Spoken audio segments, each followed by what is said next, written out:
Baik, terima kasih pemirsa. Di tengah banyaknya rencana pembangunan nasional, sejumlah kepala daerah kini tengah mengalami berbagai gejolak akibat tekanan fiskal dan juga keterbatasan APBD yang ada pasca efisiensi anggaran. Lantas bagaimana Komisi 2 menanggapi hal ini? Saat ini Komisi 2 juga telah melakukan rapat kerja dan rapat dengar pendapat umum bersama dengan sejumlah pimpinan daerah. Dan bersama saya di sini ada Bapak Bahtra selaku Wakil Ketua Komisi 2 dari fraksi Gerindra Daerah Pemilihan Sulawesi Tenggara. Halo Bapak, selamat siang. Halo, selamat siang, Mbak. Bapak, kira-kira dari rapat dengar pendapat umum ini, apa yang paling utama disampaikan selaku aspirasi dari daerah-daerah, Bapak? Hari ini kami rapat bersama Kemendagri dan asosiasi para kepala daerah, terutama di tingkat kabupaten dan kota, serta para wakil kepala daerah.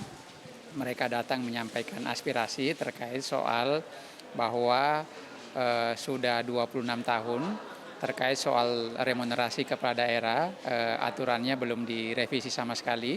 Sementara di sisi lain, beban kerja para kepala daerah kita terus bertambah, dan akhirnya mereka menyampaikan pandangan-pandangannya di Komisi 2, dan selain itu juga mereka menyampaikan soal dana bagi hasil, bagi penghasil terutama misalnya sawit, terus kemudian daerah-daerah tambang. Ini yang sedang kita rumuskan bersama Kementerian Dalam Negeri agar kita bisa merevisi terkait dengan aturan atau undang-undang yang mengatur tentang remunerasi kepala daerah, karena kalau memang kita lihat ya, pemerintahan sekarang kan Pak Prabowo konsen terhadap efisiensi sehingga kita bisa melakukan penghematan anggaran, tetapi di sisi lain kan ada beban kerja para kepala daerah kita yang tentu mobilitasnya begitu tinggi karena sistemnya, aturannya juga berbeda. Kalau dulu kan kepala daerah kita juga dipilih oleh DPRD, dan kemudian di tahun 2005 sampai sekarang pemilihannya juga sudah berubah, dan tentu juga itu yang membuat mereka menyampaikan pandangan-pandangannya agar bagaimana terkait soal remunerasi ini bisa dilakukan perubahan-perubahan. Dan kalau kita memang lihat gaji dan tunjangan kepala daerah itu sangat minim. Bayangkan saja misalnya kalau di tingkat kabupaten kota gaji pokoknya hanya 6 juta, dan kalau gubernur, kalau saya nggak salah ya, di aturannya hanya kurang lebih sekitar 8 jutaan, dan itu yang membuat mereka merasa kesulitan di tengah beban kerja yang begitu besar, sehingga datang menyampaikan aspirasi agar bagaimana terkait soal remunerasi ini bisa dilonggarkan lebih sedikit sehingga memudahkan mereka juga untuk dalam rangka bagaimana mempercepat pelayanan yang maksimal terhadap daerah-daerah yang mereka layani. Nah, memang kami di Komisi 2 meminta agar dibuatkan klaster-klaster, karena kan setiap daerah ini kan penghasilannya kan berbeda-beda.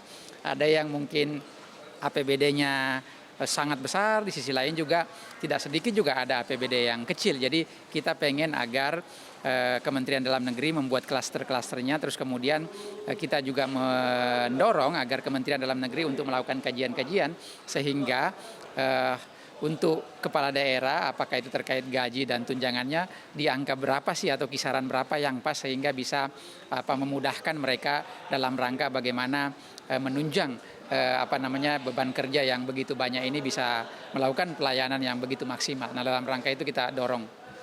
Baik Bapak, tapi kan ini banyak juga kepala daerah yang mengeluhkan terkait keterbatasan APBD ya Pak ya. Apakah memang remunerasi ini dianggap bijak Bapak di tengah-tengah keterbatasan fiskal Indonesia saat ini?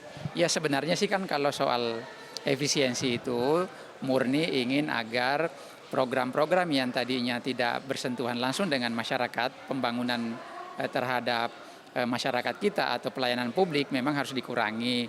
Jadi di suatu sisi memang kita meminta Kemendagri agar untuk menyisir ya program-program yang tidak penting itu supaya dihilangkan, sehingga sisa-sisa anggaran yang tadinya diperuntukkan oleh program-program misalnya perjalanan dinas yang tidak penting, terus kemudian ada anggaran-anggaran yang dianggap tidak berkaitan langsung dengan pelayanan publik harus dikurangi, sehingga anggaran itu bisa digeser untuk hal-hal yang sifatnya bermanfaat bagi masyarakat kita. Jadi sebetulnya tidak ada keterkaitan dari korelasi dengan itu.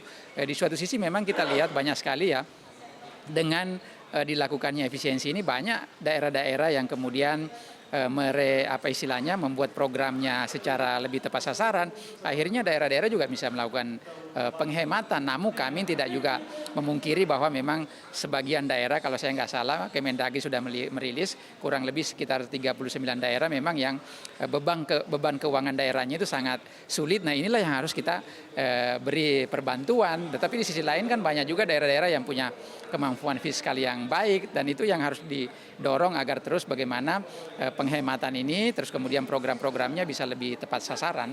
Terima kasih Bapak. Pemirsa, berarti dapat kita simpulkan bahwa saat ini Komisi 2 tengah membahas berbagai keperluan daerah, salah satunya termasuk tunjangan ataupun yang kita kenal sebagai remunasi untuk kepala daerah di sejumlah daerah. Dan ini tentunya juga pasti akan terus diawasi dan juga ditelusuri oleh Komisi 2 sendiri bersama dengan Kemendagri untuk dapat menghasilkan kebijakan serta regulasi yang tepat sasaran. Demikian laporan kami pemirsa, terima kasih, kembali ke studio.